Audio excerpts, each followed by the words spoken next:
Hello, hello, hello. Welcome to the live. And we are going to go over some crazy shiznit tonight.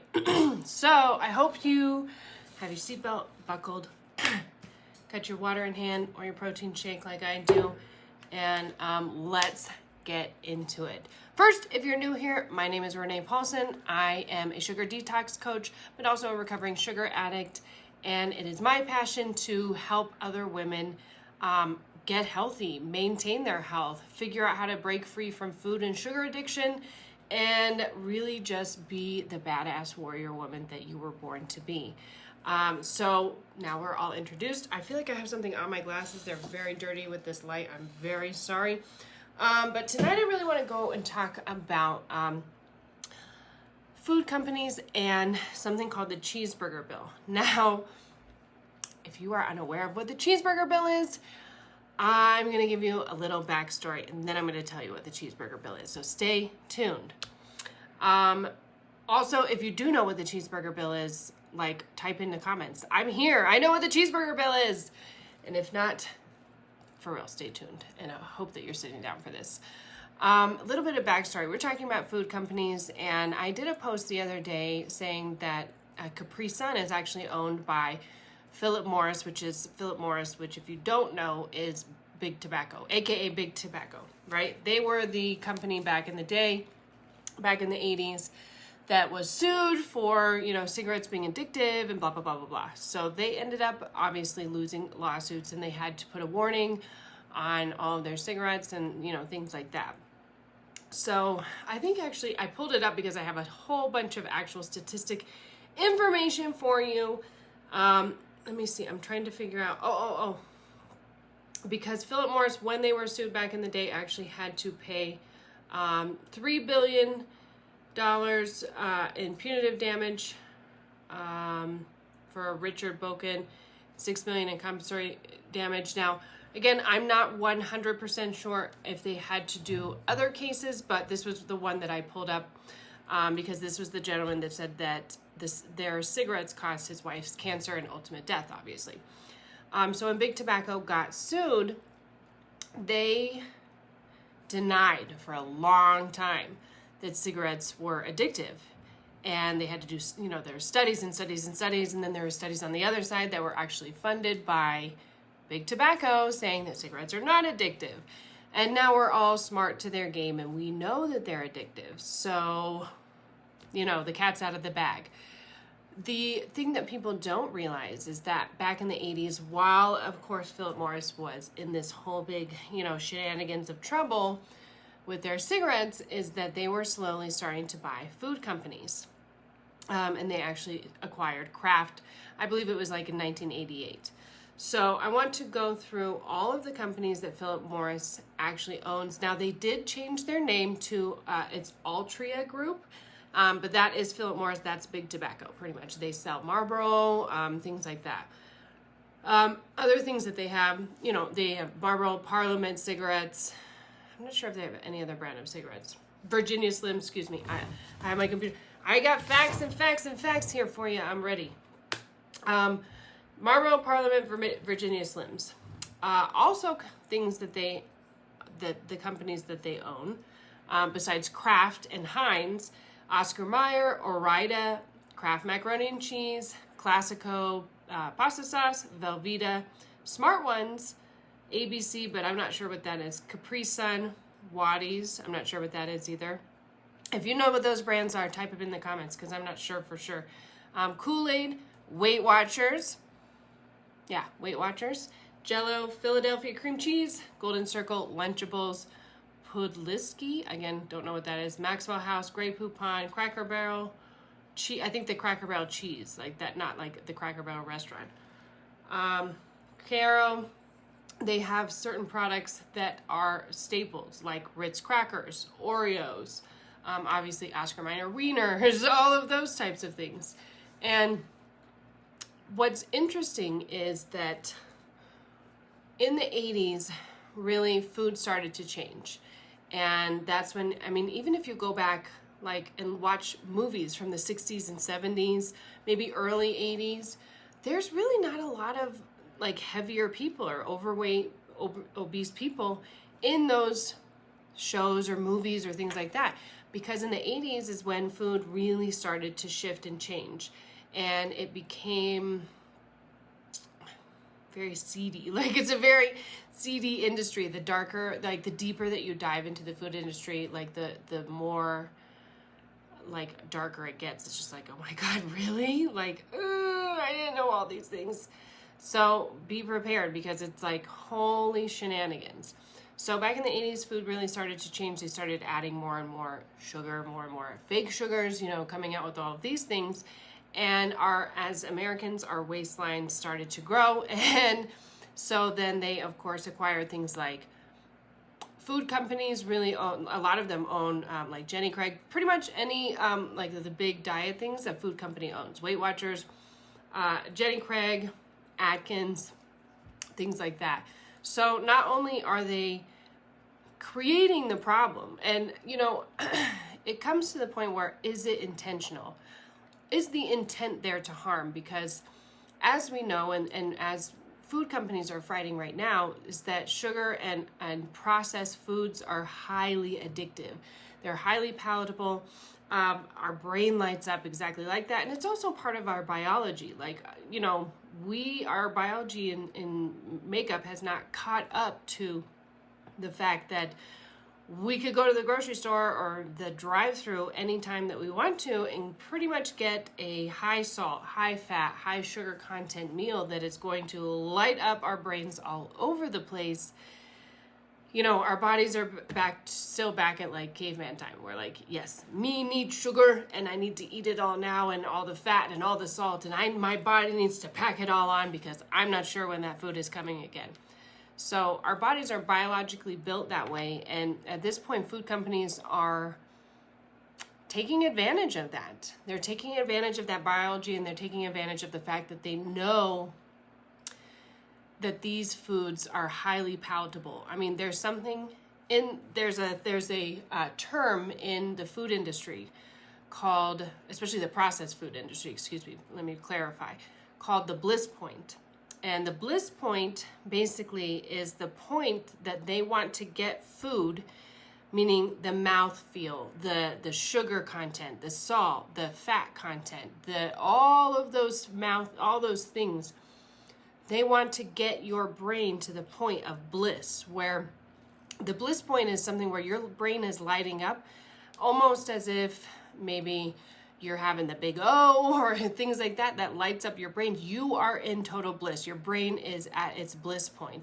The food industry knows exactly where to get your brain. What is the makeup of the food? What is that's going to get the consumer to the bliss point so that they are repeat consumers?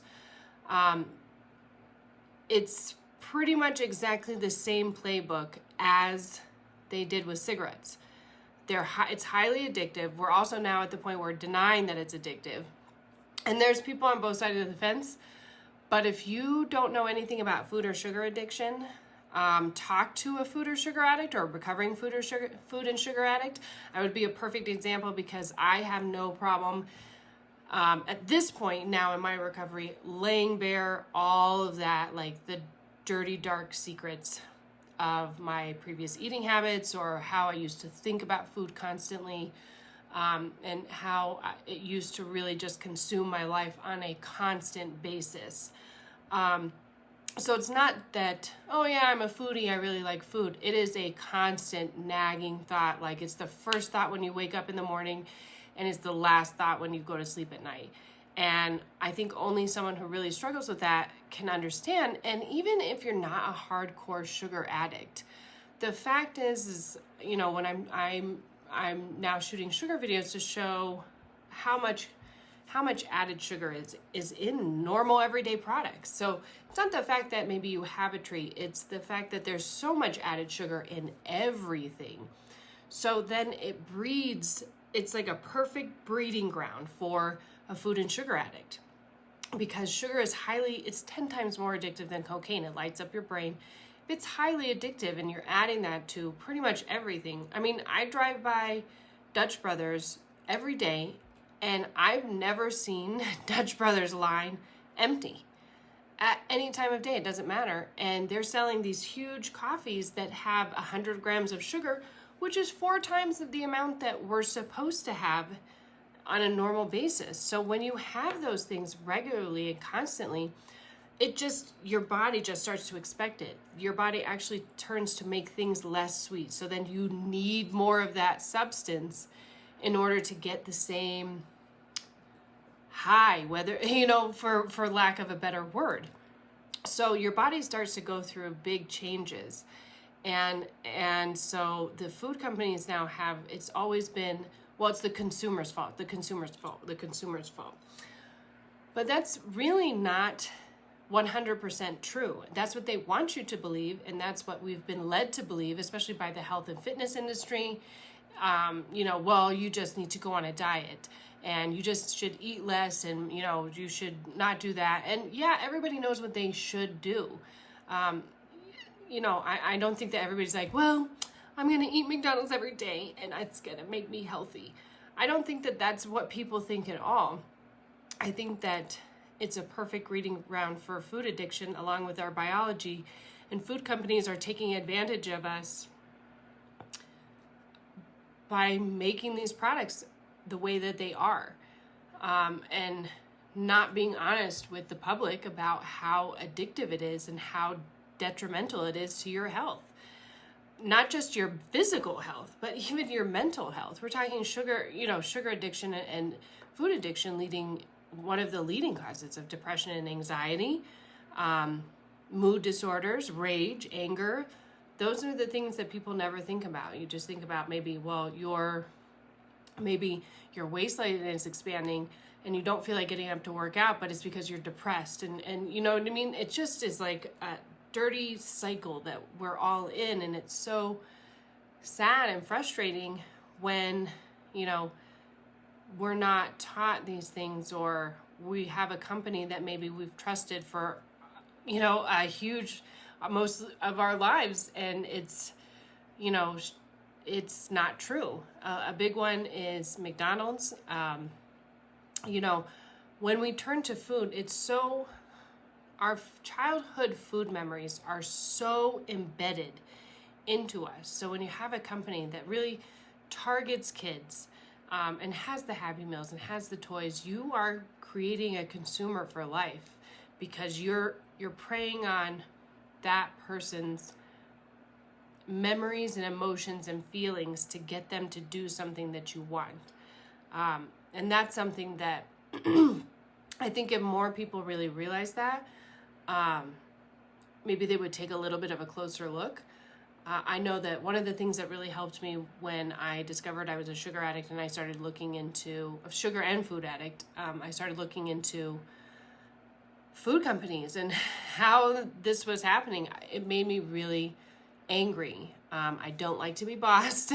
And so it's kind of one of the ways that I looked at it is like, I am the boss of myself and I want to be the boss of myself. It's also one of the things when I was smoking cigarettes that helped me quit smoking cigarettes is that I want to feel like I'm the boss of me. I want to feel like I'm in control of me and nobody else is telling me what to do, whether it's psychological, whether they're playing marketing games or manipulation, or it's done as even maybe an unintentional. At this point, personally, I don't think it's an unintentional harm because they know, I think, what they're doing. And here's why. This is the biggest thing, and I was digging into this earlier, is the Cheeseburger Bill. So actually there was someone that sued McDonald's for their obesity and their weight. And this was, I think she filed the lawsuit back in like 2003. They settled in 2005.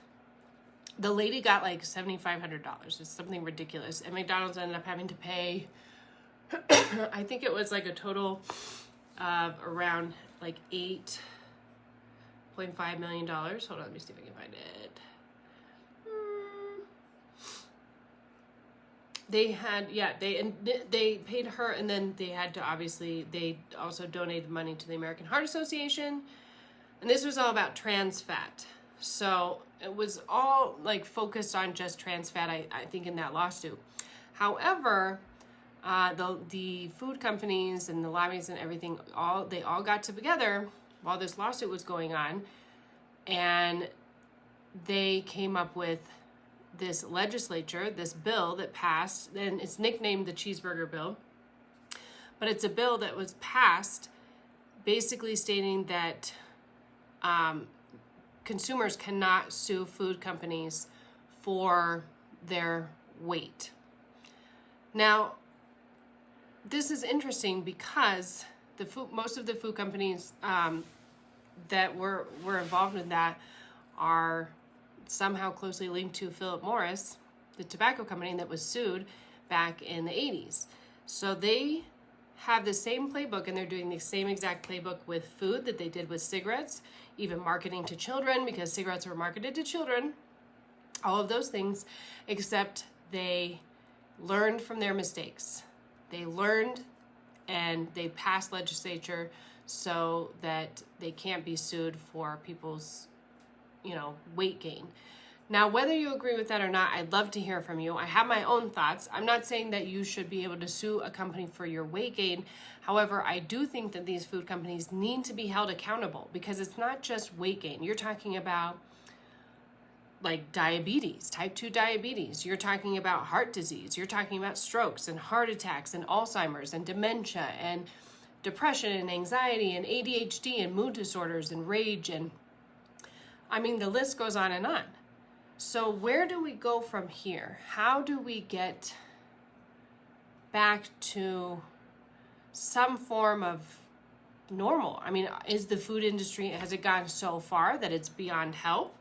That's what people are really wondering. And, I don't have all the answers to that. I just want, to know that when I go to the grocery store, I can trust the food company that I'm buying it from. But unfortunately, as we've found out, through the years, is that you really can't trust those food companies. They do not have your best interests at heart. In general, obviously, they are they're in the business of making money to the detriment of the United States. The country is in a huge obesity epidemic, obviously, and with the pandemic going on. Epidemic, pandemic, I think they're different. Obviously, they are different. But we have obesity, we have type 2 diabetes, and my inkling is that I'm sure that they have some type of foot in the door with the pharmaceutical industry, because they're making people fat, sick, and nearly dead. So you become overweight because you're eating these food products, and then you're sick, so you go to the doctor, you have to be put on medication, and it's just a vicious cycle. And you feel like, at least I felt like, what is wrong with me? Like, why can't I just stop binging on this stuff? Why can't I just not go through the McDonald's drive-thru? Why can't I not crave that milkshake? Why can I not, why can't I get a hold of this and get in control of myself? Like, what is wrong with me? That was the big sentiment that ran that course, is what is wrong with me? And, there's nothing wrong with me. There's nothing wrong with you.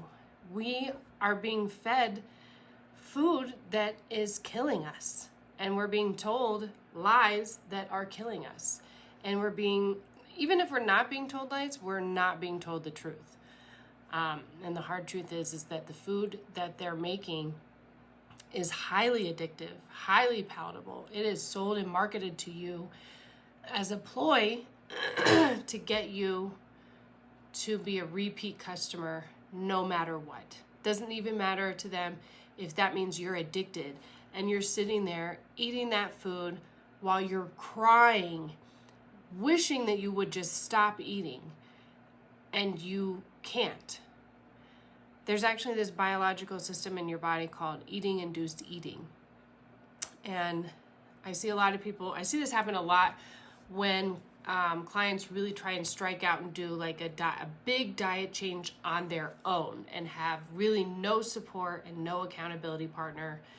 And those support and accountability partner are two of the major ticket items that are going to help you get healthy and keep you healthy in the long term.